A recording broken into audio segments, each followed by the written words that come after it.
Okay, great. So, Stephen, here we are. We are excited to review performance today. I'm sure you've already been getting like the daily updates that come to you automated.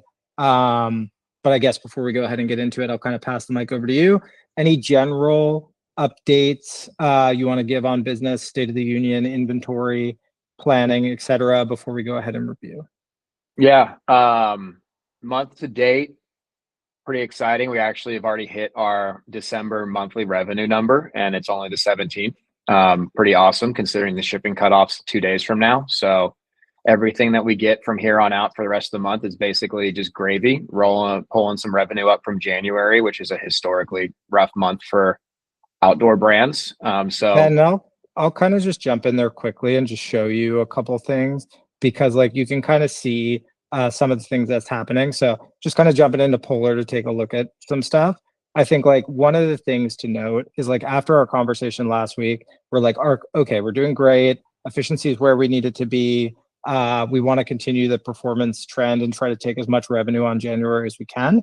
So after that conversation, at this point on the chart, and I'll just go ahead and zoom in here so the chart's maybe a little bit bigger, you can see that we started to accelerate the spend, right? Yep.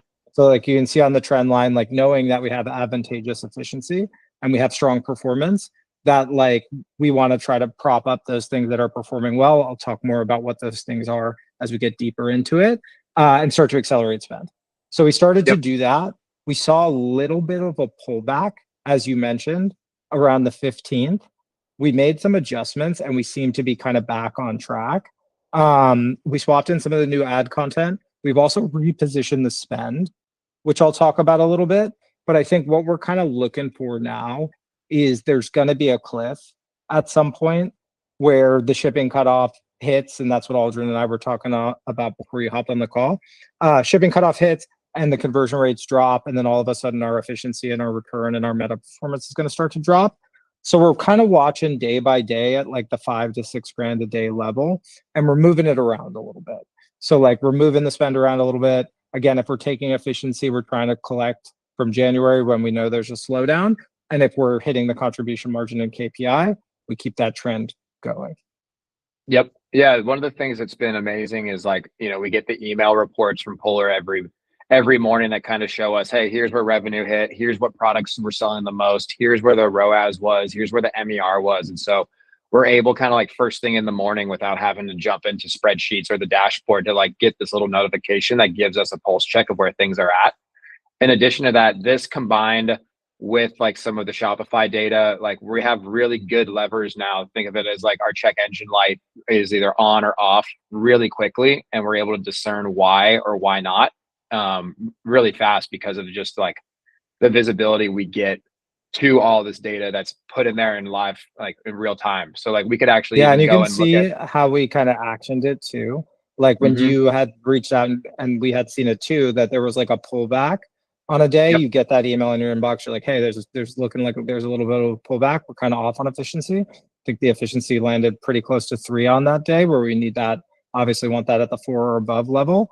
Yep. Some of that is function of spend, but also that some of that is function of like how we spent it.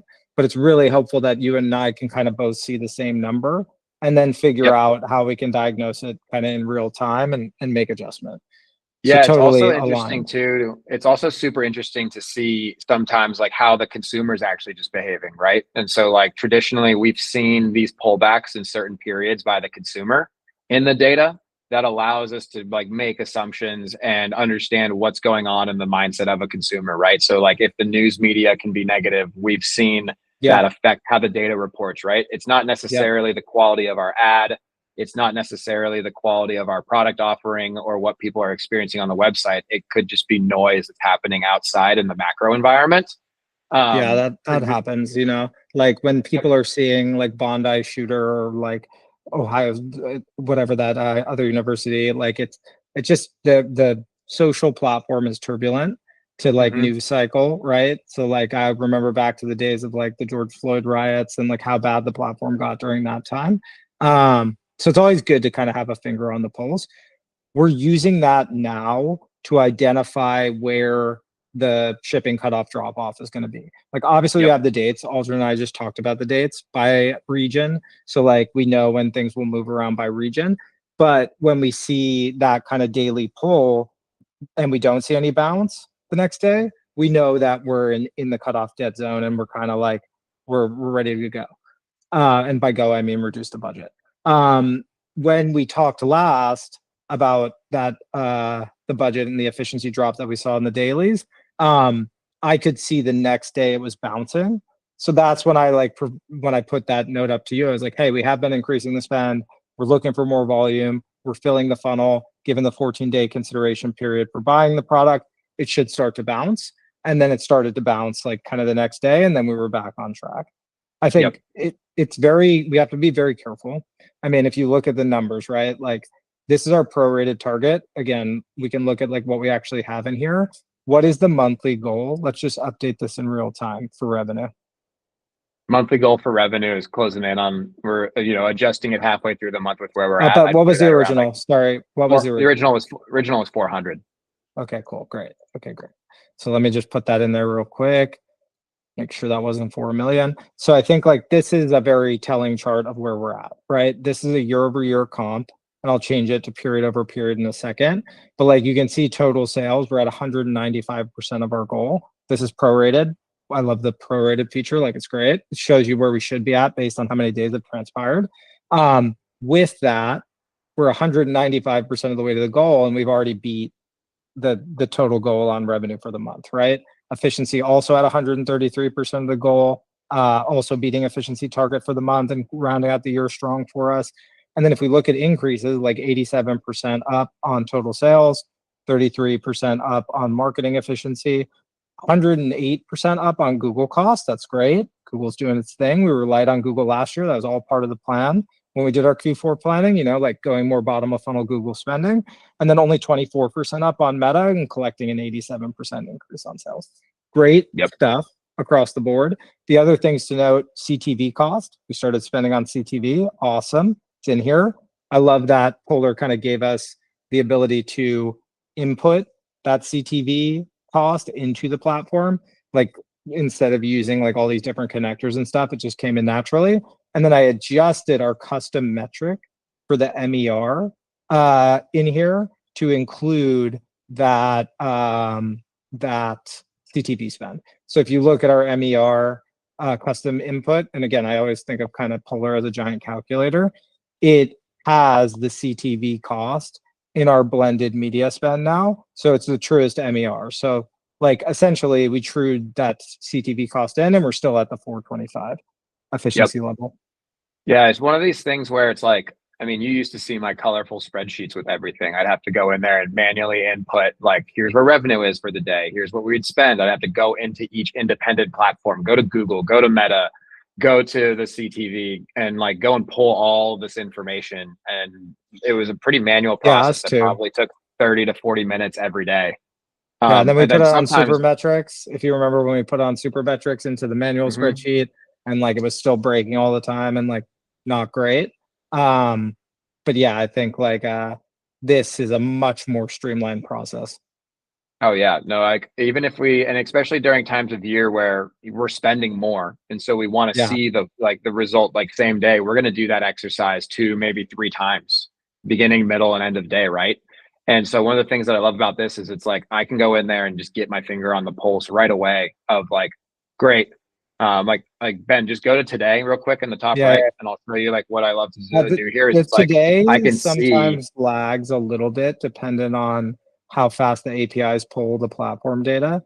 But usually it's like pretty close. And yeah, today is looking like it's going to finish up strong. We're at 3:26 p.m. PST. We get the 6 p.m. bump on Meta PST when people get off work and start buying. Like we're in kind of like a good. Oh, this is yesterday. Let me get today. Cool.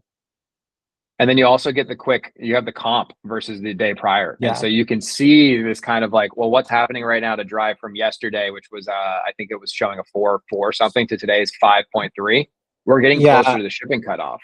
How much of that has to do with some of the site changes we made, where it's like the pop-up says last chance, there's a countdown timer on the PDP. Like, we're able to see the impact of these little tweaks like day over day. at the Yeah. touch of a fingertip. And it's just so much better for us to make decisions. And I think the other thing too is like there's a getting closer to the shipping cutoff, feeling the urgency. We made some big adjustments on the spend, on Meta specifically, and how it's being spent across product, because we saw some opportunity. Again, this is like a bigger part of the discussion in one of the products that's been really accelerating. The other products are okay, they're doing good, but there's one product. I know we've been kind of like going back and forth on trying to get a clean data set on this, but there's one product that is now pulling ahead. So we've been like tactically adjusting budget into that. So like you'll see our Meta returns coming up. You'll see our MER coming up. There's no email revenue yet reported for the day. That'll probably lag in through GA4 in a second. Like the GA4 connector is a little bit slower. But overall, yeah, like the dailies are good. Cool. So taking a look, right? Like just taking a look at where we're at. Let's just go through the 16th again. I really like to toggle between the previous year and the previous period. Now, mind you, the previous period is November and Black Friday, right? And we're still up 32% on revenue, and we're still up 8% on MER. Now, we do have Cyber Monday in there. So when I gave you that reporting from like 5th to 16, I took Cyber Monday out. So if we take Cyber Monday out and just do a comp, it's probably down slightly versus previous period. No, we're even up 12% with full Black Friday comp on it. So like, again, there's some tactical adjustments we made that are driving some of this, but then also the stuff you're doing on site to increase CBR, all the other things that we're doing on the Google side to like get more spend into bottom of funnel there. The system is working. So I think, I know I talked a lot about it. I'll just pump over quickly. This is the performance home base. Let's just go over to the week over week overview. So if we take a look at the week over week overview, which is a locked report, you'll kind of see like how all of the metrics across each of the advertising channels and the entire business moved week over week. So I think like what I really like to see in here is like the blended media spend bump. It's only about $2,000. And then we pull another 10 grand at like a 5x efficiency off that, which is awesome. So like if you're looking at our total efficiency again up in the last week, rolling 7, or sorry, calendar 7, not rolling 7. Awesome. And it's like all new customer growth. Like if you look at our repeat customer percentage through the time period, month to date, it's only at like 12%. So like we've been capturing not only customer, but new customer, levering up Meta, spending more on Meta, and continuing to invest on the Google side. So if you kind of break that out a little bit further, the last thing I'll note before I go channel by channel is the email and SMS revenue is actually down slightly week over week. That makes sense. List is exhausted. We're sending less. We came out of like big weeks of 30K in email revenue. So like, I'm not surprised, but it just means that paid is working harder for new customer acquisition. And you'll see that in channel by channel. Like Google is doing excellent. Like the strategy is working. Spend is flat. Return is up because we're levering kind of like the bottom of funnel through Google instead of investing in retargeting on Meta. And then you'll see Meta, we pull up spend. That's the spend bump. And you'll see that return on ad spend also comes up. We're getting really good tailwind out of the CPM. CPMs came from the level of 37 Black Friday, 30, 24, bringing our CPCs to 315, 231. We have some content wins inside of that, which we'll get into a little bit later. Conversion rate pulled back a little bit, to be expected, but still very efficient. AOV consistent. So overall, when you're taking like a big picture of what happened in the past week, organic slowed down, email slowed down, but total revenue went up off of a slight spend bump, which means the spend bump is extremely incremental, right? Like that spend bump returned, that additional 2K in spend that we had returned at a 5x MER over the target, because again, it added an additional 10K in revenue. And again, that's built of two things: the Google increase in return on ad spend by going bottom of funnel and like really using that as our retargeting engine where email pulled back. And then on the Meta side, like continuing to collect wins on top of funnel. Again, that's product based. We'll talk more about that in a second. That AOV should tell you most of the story. Like where that AOV is coming in at, like that should give you some insight into which product it is, but I'll tell you in a bit. And then the CPCs and the click-through rates and all that those are looking at a much better spot with the CPM reduction. One thing before I ask you a question, or I open it to your questions and your thoughts. We know the CPM is reducing, right? Like we know the CPM is coming down. We know Q5 has a reduced CPM. We know January is a ghost town on CPM for us because of obviously like it's a seasonal product, somewhat seasonal product. I bring back the idea that we talked about during planning of pre-selling Old Glory in January, limited release, or even in Q5, teasing out a couple new styles, pre-selling them, letting people get in early when the CPMs are mega cheap comparative for the brand. So like that is something we can maybe talk about in strategy. I'll pause now for questions. Yeah, one of the things that I think about with that strategy is like, would it work? Theoretically, the answer is like yes. Now, what's the customer experience like when we do that? And we're asking people to wait 90-ish days for the chairs, which is something that we are looking at. Sorry, just to jump in quickly. Like when I think about the brand as a whole, this is a brand that is notorious for selling out, right? Like this is a brand that has sold out every summer, sells out every Black Friday. SKUs are still on pre-order. Like it's notorious for that. So I think like there's a couple ways to spin the give and get. One way we talked about in planning was by booking their pre-order, they're automatically entered to win the giveaway, which is a great idea because it keeps them engaged. It keeps them holding their order all the way until the giveaway date. And maybe the giveaway date is like a summer, big summer package, right? So it holds them up until when that thing ships. The other value is quite simple, right? They get the product. Like they don't have to worry about it selling out, you know? And they can also pay it in an installment. Like we could flip that messaging and ad creative where it's like reserve now, slug it out with the afterpay messaging. So I think there's like the clear value, which is like, hey, this chair, specifically Old Glory, the one we're talking about, sold out in like 4 days. Yeah, last year. So like if you want it, now's your time. And like CPM's cheap, competition's low, there's no chair brands coming at us. Like it's a very advantageous time to gain efficiency on that. To your point, it has to be a good consumer experience. To your point, we have to do something to try to keep them engaged through that order date so we don't have cancellations. I love the giveaway idea. I don't think this would be that hard to execute. The Replo landing pages are doing great. I think like that would be where we could build some of this stuff. And if we wanted to isolate it just to paid channels, we could do that as well. Yeah, I see the angle. I think what I would rather us focus on is like, let's get the chairs that are in the building in people's hands when the CPMs are lower in Q5. So like we know that we're seeing good results with some of our limited editions and some of the content around the limited editions. We have those here. Let's put the chairs in front of people that they can like get that instant gratification and receive. One of the interesting data points that came back in our post-purchase survey is that 25% of our sales this holiday period have come from people who have seen the product in the wild. Like they got basically, they claimed referred by a friend. And so while we're seeing that play out, if we would have done that free fly influencer gifting strategy, that would have went bananas. Because like not only is it in the wild, it's in the wild of hands of top creators. So I think like that, like as we focus into 26, like getting more white label, getting more influencer, gifting more, like that's especially to people with reach, right? Yeah, 100%. It's like one of those, a combination of like the talking head content. And then also if in the real world, people are showing off their product and that's driving people to make a purchase, like building that into our entire funnel ecosystem in a way that's very thoughtful and strategic and like adding value with the right talking heads, like that can drive a ton of what you're trying to pick up in the short term, right? Where it's like, how can we go into the January, February period and start bringing some of those strategies to life and see the impact that they can have on a notoriously like poorer performing part of the year.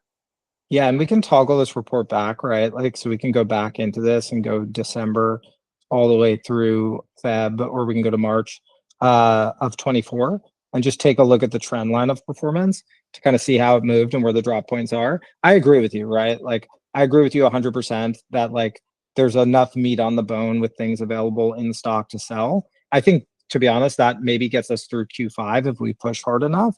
I'm more so like thinking like mid-Jan through Feb. I know we'll do Valentine's Day again. I know we'll do some stuff in there around messaging and promo. Like we'll talk planning 26 as soon as we close out some of this stuff for 25. But you can just see like last year, right? Like that's a hard drop off. And we just didn't have anything to talk about that was new and exciting, you know? And then all of a sudden March happens and it's like, hey, here we are, you know? Getting warm again. Spend follows, right? Like it's a spend driven idea. Like you can see it on the total spend chart, like sales reduce because spend reduces, but like that's because the efficiency also reduces. Like look at the efficiency drop. So like we're not going to spend unprofitably, right? That's not our objective. Our objective is to like move profitably in the slow season. And again, my idea was like, why don't we lever some of those very desirable things that sell out all the time to try to get people to bite in a period where maybe they don't need shares. Now we can definitely flip that messaging around for the evergreen product that's in stock. It's in stock, grab it now. We sell out every summer, pay in 4 installments. We'll ship it whenever you want to ship it. We can play with the shipping window if they want to get it delivered later in the summer for their beach house or whatever. Or we could flip around with messaging like camping, preparation, some of the things we talked about and identified in the keyword research on Google side, that like the preppers and the campers is more of a buy in advance audience than the beachgoer. So like we could also do some wins on the creative side. But I do really think it's a very long lever. Again, kind of going back to like June and July performance of 24, which was propped up by that product.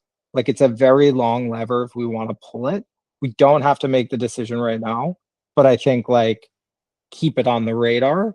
In the interim, we just try to position the products that are in stock with some urgency messaging, sells out every summer messaging, buy now, pay an installment messaging, camping preparedness, maybe target in the hot states a little bit more. Like we can make do with what we have. I'm just putting it on your radar because like we are very opportunistic when we know something would go crazy. And again, you see the efficiency for June, July, like, and you know these big spikes, like you know what's going on in those, right? And like spend flatting, right? And like return insane, right? Meta 7x, right? That's the product performance of Old Glory, which had a fully incremental, as we talked about last week, 10x, where we reduced it all the way down to 1 day click new audience, fully incremental 10x. It's like no doubt that's going to go good for us in the summer. I'm just trying to think like, can we pull that into the slow period? Yep, totally. There's an argument to be made on it. I feel like we should definitely back pocket some of that idea and like test it with like the more we continue to grow and scale the business, the more we're going to have opportunities to test these kinds of theories. Obviously, there's a supply chain limitations with how fast we can get stuff in. But with some proper planning around supply chain, we can definitely better approach and attack some of these kind of new out there creative ideas to see where we can pick up incremental wins throughout the year. And to your point, like if you look at the year, right, like the whole year, like we crushed it, you know, like maybe the supply chain like release will happen Q1, and then like obviously we can go faster, bigger, harder, stronger. But like it's a great year. It's a seasonal year as per tradition, you know. So I'm just trying to buff out, and I think I say this every year. I'm trying to just buff out that beginning with like whatever we can buff out there. And then obviously like the strategy for last year was exactly this. Like not try to buff out, just try to allocate spend differently.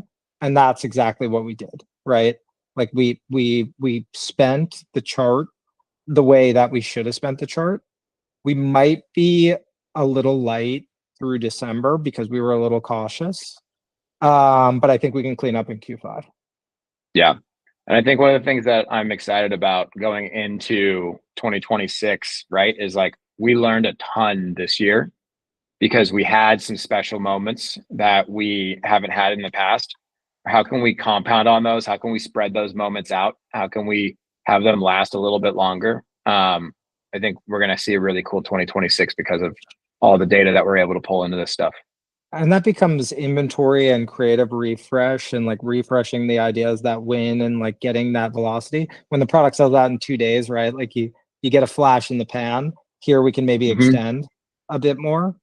I think the most interesting thing as we look at our performance for the year and we look at our performance of the last week, last 14 days, and we think about 26, and I'm just going to flip off and flip into our agenda real quick.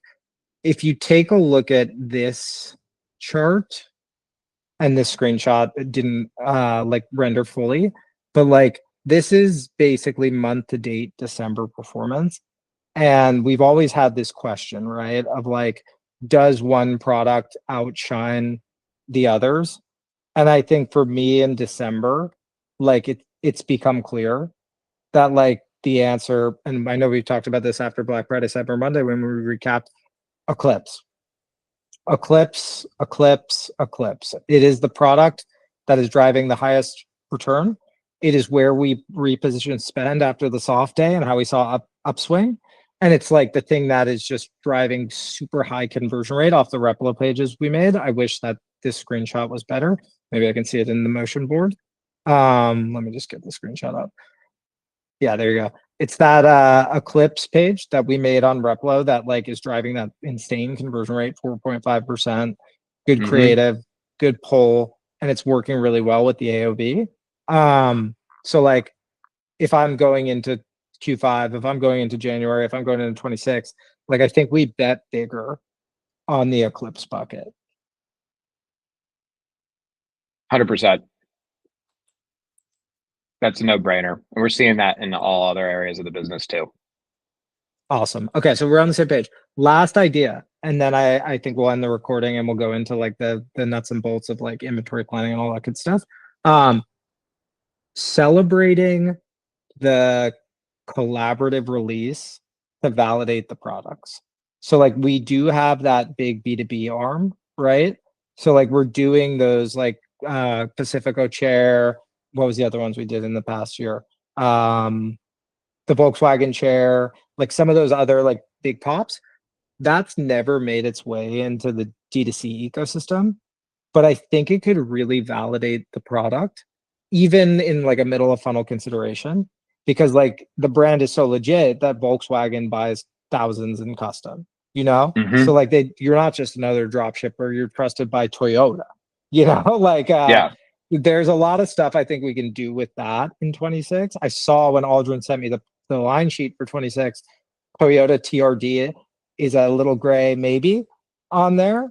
Does that mean we're going to get to run the Toyota chair as a D2C product? I mean, it depends. We're still going through some finalization with them, but like things are moving into a position where as we've built our reputation as a brand, like one of the things that's crazy is we've done a lot of these collaborations within only 4 years of getting out there. But because we put amazing content forward, we created a great product, consumers are coming back to us to the point where we can't keep enough of them. Ultimately, like there's things that are in our favor to kind of get that into the retailer's hands and get it in front of consumers versus it being a direct B2B play, but still kind of working the system on all that stuff. But I think even like imagery of the chair on the showroom floor next to the flashy new TRD, like that legitimizes the brand in and of itself, 100%. even if the consumer can't buy it, you know? Yeah, there's definitely been a great example of that is like the projects we've already done for Corona, Pacifico, Tito's Vodka, Waste Management Open. We were actually a gift for a bunch of the golfers. So there's all these things that have happened in conjunction with the big Volkswagen project that's allowed our brand to live alongside these like legacy, iconic, you know, brands that are influential across generations. So it's pretty awesome to be able to partner with a lot of those guys. And to your point at the beginning of the call, like seeing it in the wild is a high response cohort from the customer survey. So like it becomes a question of like, is there another play where like we're even taking lower margin to put it in the wild more? Stadium, like I know you had some stadium deals, licensing deals. Like, can we take like loss leader on that to get eyes on it even? Like I know you did that restaurant deal. What was that, like a year or two ago with that food truck chain? Like that is basically what I'm talking about. Like, are those deals out there that like people will sit in it, they'll see it, they'll feel it. Maybe we take a little haircut on the contribution margin on those, but it's going to come back in that survey response rate, you know?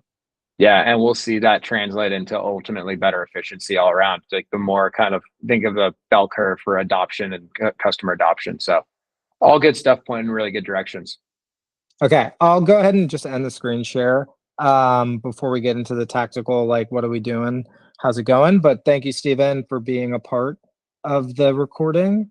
And yeah, I think we're all super excited about what's coming in 26, having the visibility for you as the brand owner and for us as the marketing partner to kind of like know that you see it when we see it has been something that Polar has really helped us with in 25. Yeah, no, it's been amazing. The get out of the spreadsheets, get into the databases, see the live feed. Like it just allows us to just communicate quicker, faster, and see the same stuff. And ultimately, at the end of the day, like we're all on the same field playing the same game. And this has allowed us to all know what the scoreboard says at the same time. And the same scoreboard. You know, And nobody's got scoreboard. disjointed data. Like nobody's got CTV spend. This guy got no CTV spend. Google can't see Meta. Like we're all playing on the same board. Yeah, no, it's amazing. Cool. Okay, great. I'm stopping the recording now.